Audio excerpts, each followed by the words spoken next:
But I know, John, you have to tell your story. Okay, my story is I'm looking down the row here at everyone in their suits and everything. I just literally came over here from Candlelight, and you're probably wondering why I'm wearing tennis shoes. Olympia Dukakis. I was doing, we were doing the show at Fantasyland Theater, and Olympia Dukakis, our Academy Award winning narrator, was there, and she had a tendency, as she was reading the scripture, she would turn 2 or 3 pages at a time. And I was at the back of Fantasyland Theater. Short show that night. Very short show.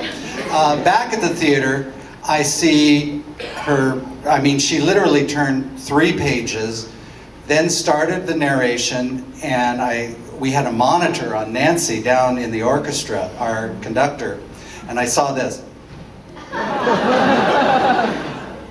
And she couldn't talk to us, we only could see her face.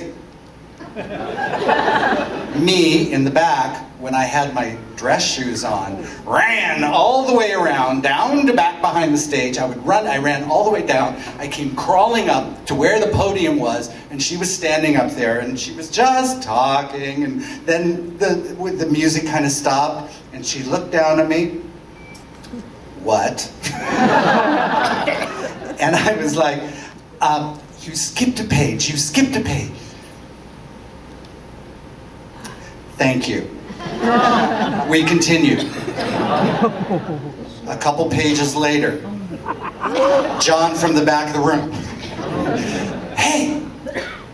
Well, I can't say what she said to me when she saw me down there, but something along the lines of Merry Christmas. Merry Christmas, absolutely. So from that moment on, for the last 10 years, I've been wearing, you'll always see me in tennis shoes. Well, in Olympia's defense, it gets very cold up there, and your fingers get numb, and you can never tell how many pages you have. Exactly. So now you three seem to have it all when it comes to Candlelight. How has Candlelight changed over the years? Has it changed over the years? Yeah, I think it's evolved. Certainly the story hasn't changed. But the way that we reflect the story and the music has changed over the years, and we've taken the opportunity to try to take a fresh look at it every year and decide if there's something new and different that we can do that would still be appropriate and still fit the moment at hand in the script. The most recent change, I'll go backwards, it was more fun. The most recent change was the Silent Night arrangement that we now do. It's been in for a couple of years now. And thank you. Bruce's arrangement. Thank you. And we felt the strong preference to include more foreign language in the show. And, you know, with especially in Southern California, with our population here, we felt it was important to include something that we would do in Spanish. And Silent Night was a perfect opportunity for that. So we put our heads together and came up with this form that begins in Spanish and evolves throughout. And it worked pretty well, I think. I think Mario Hernandez, who sang it this evening, did a great job. Yeah. I'll tell him you all said so. I'm really happy.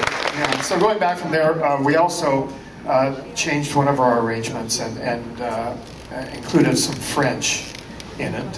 He is born, il est né. And I think that's the extent of our language changes. And previous to that, we had done other versions of Silent Night. We had done there was something I think we used to do, and Julie brought this up just tonight, well, maybe even tip you off as to what you might hear if you come back next year. I think we had done Away in the Manger quite some time back, and that was replaced with Candlelight Carol along the way, if memory serves. Not so sure that memory serves, but it's a good story anyway.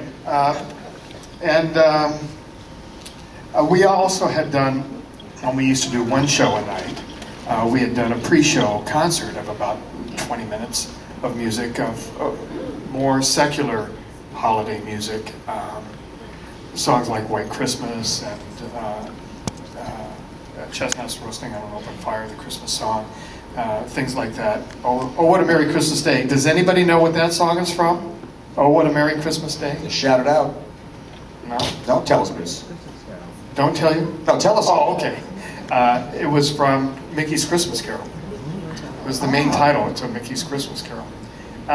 So we did a little secular concert like that before the show began. But when we went to 2 shows a night, we felt compelled to tighten the whole thing up, and so now we just do the overture from that pre-show concert. What else? One other interesting thing. The first couple of years, there was no orchestra. It was performed with an organist.